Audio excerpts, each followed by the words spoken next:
برکات کے حصول کے لیے اور رحمات پانے کے لیے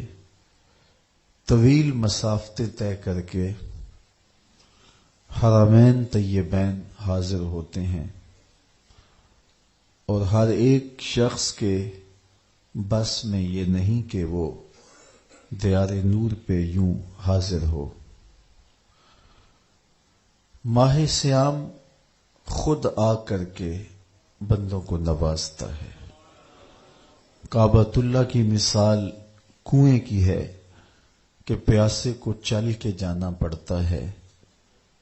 ماہ سیام رمضان المبارک کی مثال بادل کی ہے جو خود آ کے برستا ہے،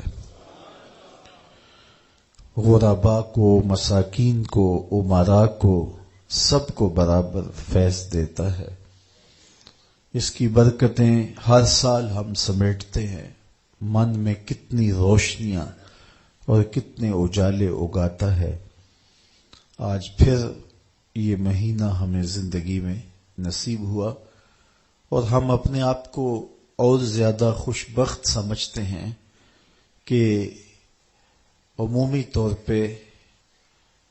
اس ماہ انور کی صبحیں جو کہ اپنے دامن میں بہت سارا نور رکھتی ہیں، بہت ساروں کی سو کے نیند میں گزر جاتی ہیں، لیکن ہم کتنے خوش نصیب ہیں کہ ان لمحوں میں دین سیکھنے کے لیے مختلف جگہوں سے چل کر کے جمع ہوتے ہیں اور جذبوں کا ایک جہاں آباد ہوتا ہے۔ ابھی میں یہاں ہال میں داخل ہوا تو جس طرح کشاں کشاں لوگ کھچے چلے آ رہے تھے، بچے بھی تھے، بوڑھے بھی تھے، تو دل کی اتھا گہرائیوں سے دعا نکلی کہ مالک ان کو ایک ایک قدم پہ خیر دینا اور یہ خالی کبھی نہ لوٹیں، ان کے واپس گھروں میں پہنچنے سے قبل اس اجتماع کی برکتیں ان کے گھروں تک پہنچا دینا۔ اور مجھے امید ہے کہ یہاں آنے والا کوئی شخص محروم نہیں رکھا جائے گا۔ ماہ سیام کی پہلی صبح ہے اور ہم دین سمجھنے کے شوق میں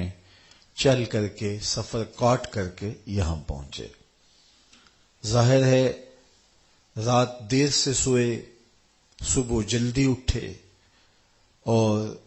سحری بھرپور کرنے کے بعد نیند کا غلبہ بھی ہوتا ہے، لیکن قربانی دے کے آپ کا یہ پہنچنا سعادت مندی ہے